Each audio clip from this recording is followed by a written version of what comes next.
Alors ici, qu'est-ce que le prophète disait? Le prophète venait devant les gens, il disait quoi? Il disait, Ya Yohannas, qulu la ilaha illallah, tuflihu. Le prophète disait, oh vous les hommes, dites la ilaha illallah, vous allez réussir. Wa yukarrir da'watahum. Et il ne faisait que répéter cela. Ça c'est un hadith authentique dans le Musnad d'Imam Ahmed.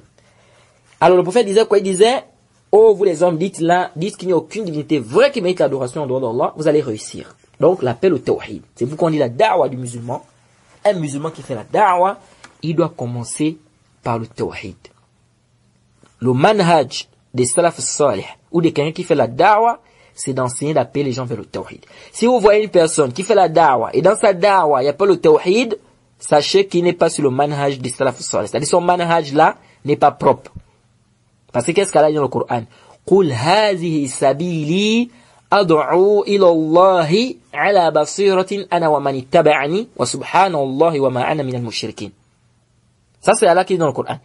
Qul hazihi sabili. Allah dit au prophète, dis voici mon chemin. Ça c'est mon chemin, j'appelle vers Allah. Le prophète appelle vers qui? Vers Allah. Donc la première chose que tu dois faire en tant que da'i, en tant que prédicateur, tu dois appeler les gens vers Allah. Pas vers un parti politique, pas vers toi-même. Ala basiratin, avec clairvoyance. Clairvoyance ici, ça veut dire avec ilm, avec connaissance. Ça, c'est les conditions de la da'wa. Premièrement, tu appelles vers Allah, le ikhlas, la sincérité. Tu appelles vers Allah. Parce que là-bas, Allah dit quoi? Ad'u ila Allah.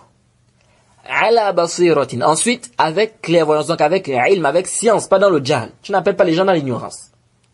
Ana wa man ittaba'ani. Moi et ceux qui me suivent.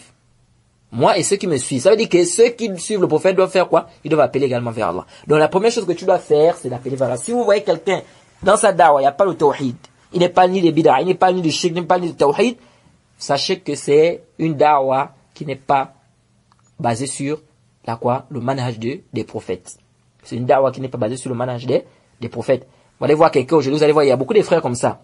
Vous allez trouver leur da'wa, c'est quoi? Et ils font une da'wa s'il faut dire ainsi, c'est des wa'idhun, c'est-à-dire que c'est des gens qui sont juste là pour, je sais pas comment je peux traduire ça, c'est-à-dire que vous allez trouver que dans ces sujets, ils parlent par exemple de la fornication, ils parlent du vin, laisser le vin, ils parlent de l'adultère, ils parlent du mensonge, ils parlent de la, c'est-à-dire ces sujets, c'est ça. Vous entrez dans certains sites de certains frères qui font la da'wa, que ce soit en Europe ou en Afrique, vous allez trouver certains frères, leur da'wa se focalise sur ça. Sur des sujets comme ça généraux. C'est-à-dire la fornication. Pourquoi vous n'avez pas fait la fornication? Laissez le vin. Pourquoi qu'on appelle ça le riba? C'est-à-dire, il se focalise sur des trucs comme ça et il laisse quoi l'essentiel. Sachez que quand vous entrez dans un site ou quand vous voyez un frère, sa dawa c'est ça, sachez qu'il y a des problèmes dans la dawa. Le manhaj n'est pas propre. Il n'est pas sur le manhaj propre. Une dawa qui est sur le manhaj du prophète et des prophètes, tu dois inclure le tawhid dedans. Coûte que coûte. Tu dois inclure le tawhid. Et c'est même là-bas, tu vas commencer même par ça. Ça veut dire que dans tes cours, tu dois inclure le tawhid. Tu ne peux pas venir m'en parler, parce que c'est pourquoi les savants disent, tu arrives dans un quartier et les gens sont dans le zina. Les gens sont dans le vin. Les gens sont dans le riba. Les gens sont dans le riba. Parce qu'il y a le riba, qui est la calomnie ou les critiques, et il y a le riba, bira, qui est quoi? L'intérêt usuraire. Les gens sont dans tous ces péchés-là.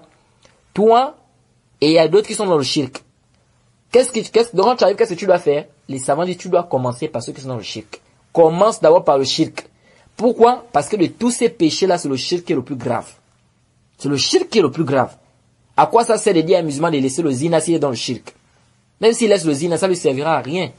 Pourquoi? Parce qu'il est dans le shirk. Vous voyez? À quoi ça sert de dire à un musulman de laisser le vin pendant qu'il est dans le shirk? C'est pourquoi on dit quoi? La base, premièrement, c'est d'abord le tawhid. Le reste, là, ça vient après. Tu viens dans un endroit, la première chose que tu dois commencer, c'est le tawhid. Maintenant, si les gens ont compris le tawhid, maintenant tu peux avancer. Tu peux maintenant aller à autre chose. Vous voyez? Et c'est ça la da'wa. Donc, dans tes cours, tu dois inclure le tawhid à l'intérieur. Quand tu as venu seulement avec des sujets généraux, venir expliquer aux gens seulement la fornication, le vin c'est pas bien, le zina c'est pas machin, ça, c'est un manhaj qui n'est pas propre. Et c'est pourquoi vous allez voir que on a fait beaucoup de inkar à beaucoup de frères qui font la dawa, surtout en Europe. Beaucoup de frères qui font la dawa en Europe, leur manhaj n'est pas clair, leur manhaj n'est pas propre. Leur manhaj n'est pas propre. Parce que quand vous allez entrer dans les sites, je sais que beaucoup de frères écoutent, Hein, beaucoup de frères écoutent ces frères-là, beaucoup de frères français et tout. Mais parmi eux, il y en a, le manhaj n'est pas propre. Pourquoi? Parce que, quand vous regardez, vous rentrez dans les sites, vous ne trouvez que des trucs, c'est-à-dire que c'est pas le tawhid en fait. Il n'y a pas de tawhid là-dedans. Comment quelqu'un peut prétendre appeler Allah et il ne met pas des coups de tawhid dans ses durus? Vous voyez, ça c'est très dangereux. Et quiconque fait scission d'avec le messager, après que le droit chemin lui est apparu, et suit un sentier autre que celui des croyants, alors nous le laisserons comme il s'est détourné, et le brûlerons dans l'enfer. Et quelle mauvaise destination!